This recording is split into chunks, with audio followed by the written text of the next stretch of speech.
starting point. Today I'm going to do the window. So it will take some time, yeah?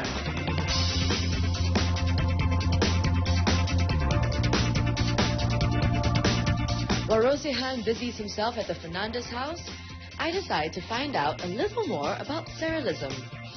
Having carved out a career as a practicing artist and arts educator, I'm hoping Tan Yan-Ping will be able to give me a crash course. Surrealism, if you want to talk about how it started, right, you have to link back to another so-called ism or art movement that is called Dadaism. It happened during the wartime, World War I. It's a movement that is based on the disgust for the war. So the people who are doing Dadaism, they will create a lot of very nonsensical productions. And they are actually out to destroy art because they have no more belief in it. So Dadaism is actually an anti-art movement. The link between Dadaism and Surrealism is the part when they do not depend on rationality, because Dadaism is based on nonsense.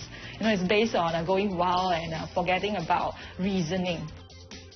Surrealism is actually very much influenced by Freud. In Freud's psychoanalysis, the subconscious mind, it does one thing. When we go to sleep at night, it appears as dreams. So a lot of surrealist painting is based on dreams.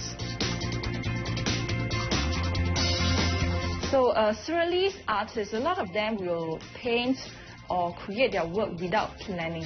And they depend on a kind of method called automatism. You know, you just let things happen. You just get your brush and you start drafting any image that comes into your mind. That would probably actually reveal your subconscious mind.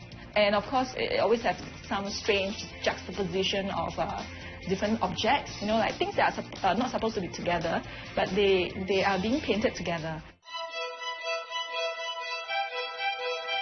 I have to admit a certain form of discomfort has actually broken my routine, and we have had to expose like ourselves to someone totally unknown.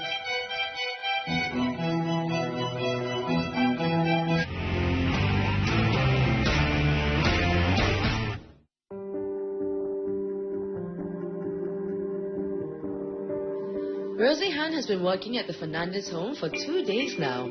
I wonder how the family has taken to this intrusion of their private space.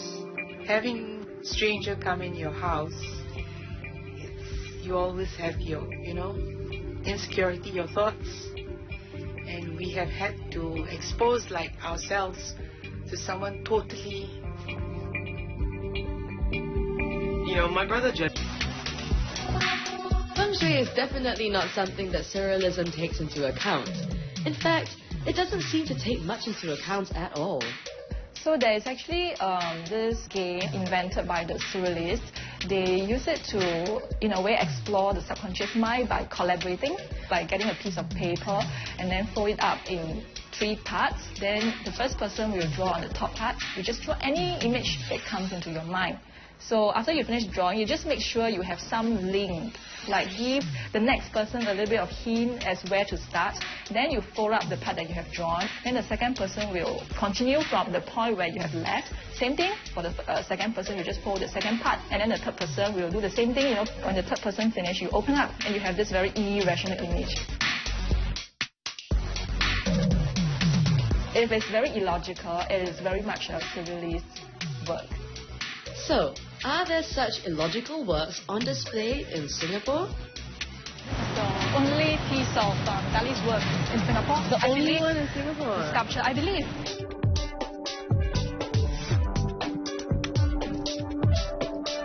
So I heard also that actually he had an older brother who died. Oh yeah, before he was born, I think just 9 months before he was born. Yes.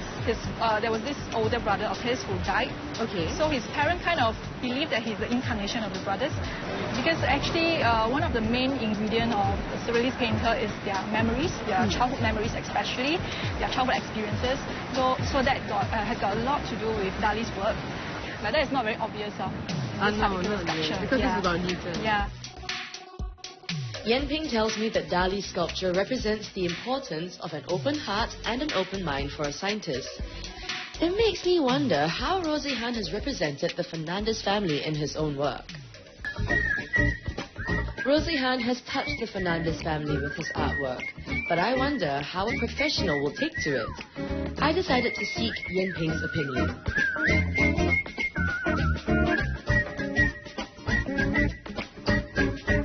What do you think? Are there any questions you need to ask or anything? Is there a title of the work?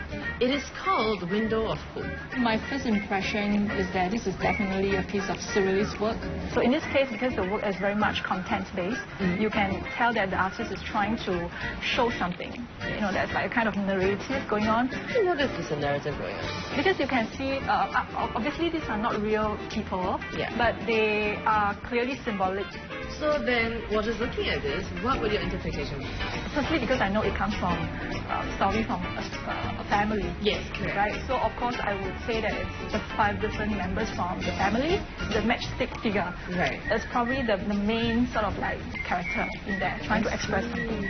Kind of building out, even though there's no eye, but kind of imagining him or her to be contemplating or meditating, you know, about a scene that he sees. Art is not about having just one answer, but about evoking questions and emotions. Contemplating on my time spent with Rosie Han and the Fernandez family, I feel like I have been the bystander, watching an artwork come to life through the meeting of two sides.